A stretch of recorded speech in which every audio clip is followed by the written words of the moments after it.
Eu sou o pastor Haroldo Costa, né? Pastor da Igreja Batista Vitória, aqui em Nova Odessa, presidente da Associação das Igrejas Batistas da região aqui, a chamada ABECLESP, né? Centro-Leste do Estado de São Paulo. Também professor na área de História, Filosofia, Sociologia, Geografia, Antropologia, também formado em Psicopedagogia, Ludicidade e Neurociência, também.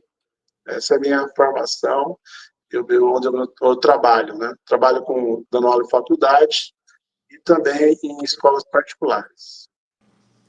Pastor, o nosso objetivo é promover um diálogo construtivo, empático e educativo, incentivando a reflexão e o respeito às diversidades religiosas que formam o Brasil.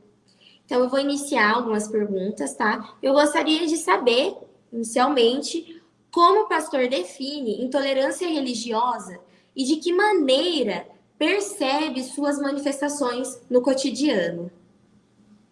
A intolerância religiosa, ela está presente no dia a dia da sociedade, né? Tanto como pastor como professor, também da área, ela começa a partir da palavrinha respeito mesmo, né? Quando a gente respeita o outro nas suas questões, na sua identidade, como ser humano, nós respeitamos o que ele traz, a sua cultura, a sua raiz, a sua história. Então, a gente começa aí. A intolerância religiosa, na verdade, se olharmos para trás na história, ela começa com o Brasil ainda da colonização, né, trazendo ali toda a sua cultura com os jesuítas, né, através dos portugueses, depois, através dos escravos africanos, que são trazidos para o Brasil, eles começam no engenho, né, ali a trazer a sua cultura, a sua religião, tendo também que impor, trazer ela para a Igreja Católica, e ali, para poder eles cultuarem ali, sem o respeito do Senhor da terra, sem o respeito daquele seu Senhor, mas aí ele traz isso com um sincretismo religioso, e ela caminha na história, né, até nossos dias. Veja que a França Antártica, como é chamada, a gente teve a primeira ceia protestante nesse meio jesuíta, nesse meio, um país católico, em 1530, pelos huguenotes, que foram trazidos pelos franceses, que fizeram a primeira ceia no Rio de Janeiro, na Baía de Guanabara. Até hoje tem uma estátua lá, com a mesa da ceia ali, que eles realizaram a primeira ceia por causa da reforma protestante que estava acontecendo naquela época. Então, veja que a história do nosso país, ela começa, e eles são expulsos, porque são reformadores também, não só pela capitania hereditária da época, divisão das terras e tudo mais, mas pela sua religião, porque eles trazem a religião dos reformadores agora, protestantes, eles são expulsos, tanto do Maranhão como do Rio de Janeiro, e aí eles começam, assim, nosso país a introduzir essa questão das religiões, começa a vir aí. Aí depois, em 1800, sim, vem os batistas, vem os metodistas, vem a questão das outras religiões vindo, ou seja, fugindo de guerra, como foi do sul dos Estados Unidos, os batistas, metodistas para cá, e principalmente para Santa Bárbara, né? E seja por outras questões. Mas até hoje, essa questão das religiões, da intolerância, ela é gritante, por onde a gente passa, essa questão totalmente do respeito. Eu acho que é por aí, é o respeito entre o outro. Quando a gente tem um respeito entre o outro, aí tem respeito à sua religião, sua cultura, sua crença, aquilo que ele crê. Né? Eu creio dessa forma. Além disso, quais os desafios enfrentados enquanto professor e pastor para a conscientização dos seus alunos sobre a importância da tolerância religiosa? Como professor, eu sou bem profissional, né, na minha área. A maioria sabe que eu sou pastor, porque eu tenho minha rede social muito aberta e não escondo isso, né? Dei aula no Estado também, dei aula de filosofia, fala de filosofia da religião, mas em nenhum momento eu trago a minha religião como certa ou como essa é o norte, né? Eu falo de todas, falo que o currículo, seja paulista, seja da escola, traz, né? Mas eu falo sempre do respeito. Como professor e pastor, eu falo sempre que você crê, você deve ser respeitado por isso, você deve não ser menosprezado. Eu sempre trago na minha sala de aula sempre uma roda de conversa, sempre a fala do aluno, né? Do que ele pensa. Porque quando estou falando sobre filosofia da religião, por exemplo, é sempre roda de conversa. E aí cada um traz a sua religião, cada um traz a sua crença. E é uma mistura, porque não é só a religião, mas também a sua cultura, de onde veio, o que a sua família traz também como religião. E aí a gente bate um papo muito gostoso, muito bom nessa área. Eu sempre trago para eles essa questão, sempre na tolerância religiosa, o respeito os outros, e se torne também respeitado, né? E se alguém te for julgar ou te apontar o dedo, que você não retruca. Acho que tem leis para isso, os seus direitos na justiça, sempre com essa fala, né? Da gente trazer o respeito. E existem as leis para que a gente seja guardados por ela e protegidos por ela na nossa crença, né? Creio que eu tenho enfatizado sempre isso nas minhas aulas, né? Maravilha. Pastor, qual é o papel das organizações religiosas na construção de uma sociedade tolerante e respeitosa?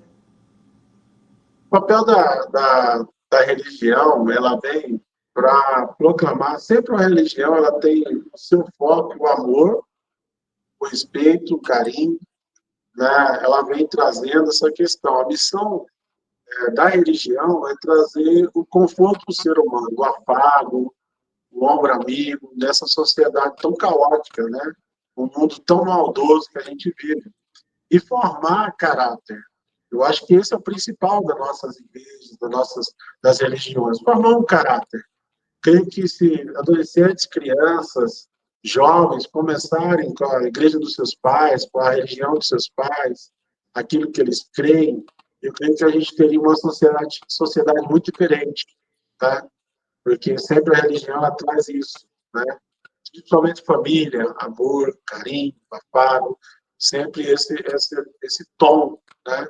Que a gente vive agora no Natal, por exemplo, esse tom de família, todo mundo se chegando, todo mundo confraternizando, todo mundo quer abraçar.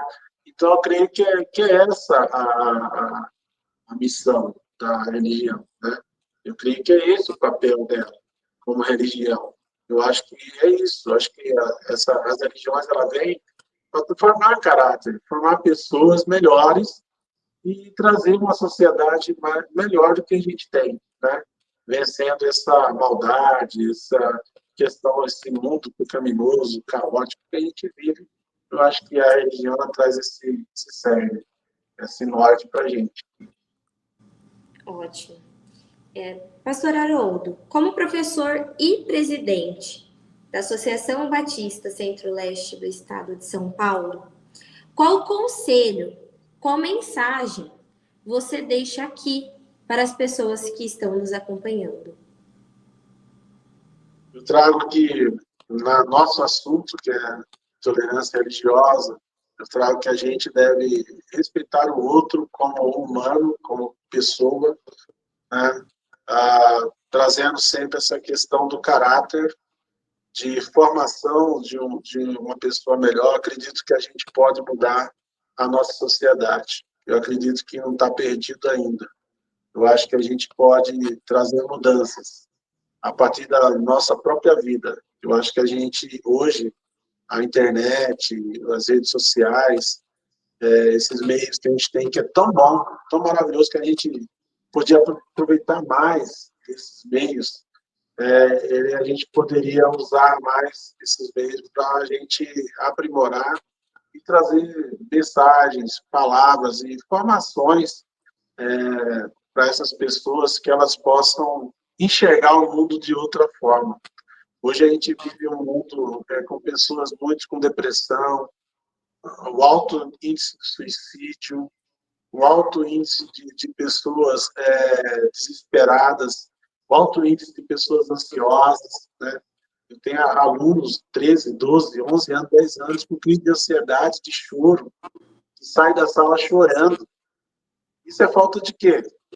De amor, de carinho, de abraçar mais, dizer eu te amo. Hoje as pessoas perderam isso. A gente olhar a nossa volta, é só parar um pouquinho, quem está nos ouvindo agora, quem está assistindo, para um pouquinho onde você anda, no mercado, onde você anda. Você vai ver as pessoas correndo, as crianças agitadas, mas muito pouco você vai ver pessoas se abraçando, dizendo eu te amo, ou dizendo, olha, fica firme, né? Deus está com você, ou, olha, eu estou com você, estou te dando meu ombro, amigo. Você não vai ver pouco isso, né? Até nas casas, nas famílias mesmo, né? Hoje se abraça menos, se chora menos também. A gente perdeu isso. Acho que o ser humano hoje perdeu o senso de chorar.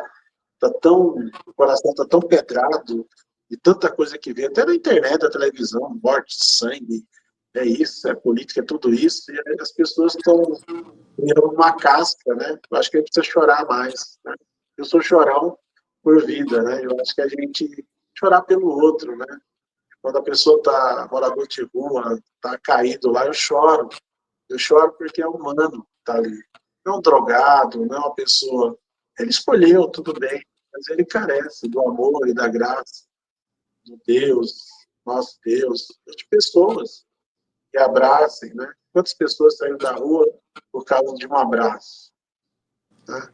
Eu tenho uma pessoa que saiu da rua por causa de um abraço, na Cracolândia. A pessoa foi lá, deu um abraço nela, e ela saiu da rua, hoje está formada numa faculdade e com família. Olha só. Então, acho que é isso. Minha mensagem é abrace mais, diga eu te amo mais. Abrace seu filho mais, diga eu te amo mais. Abrace a colega de trabalho, abrace a pessoa do lado, diga eu te amo. E se precisar de conversar, estou aqui. Eu acho que é assim que a gente vai combater o que esse mundo, a sociedade está atingida hoje. Ansiedade e depressão, que é a doença do século. Dessa forma. Maravilha. Muito obrigada, pastor. Eu Imagina. agradeço imensamente por compartilhar a sua visão e contribuir para esse debate tão importante e essencial. Imagina, estou à disposição. Acho que meios como esse é bom. Debates como esse a gente tem que ter mais, para a gente falar mais e pôr mais e falar, olha, dá para ser diferente, né? Dá para ser diferente. Acho que é isso. Obrigada. Imagina, Isabela. Um abraço, Deus abençoe.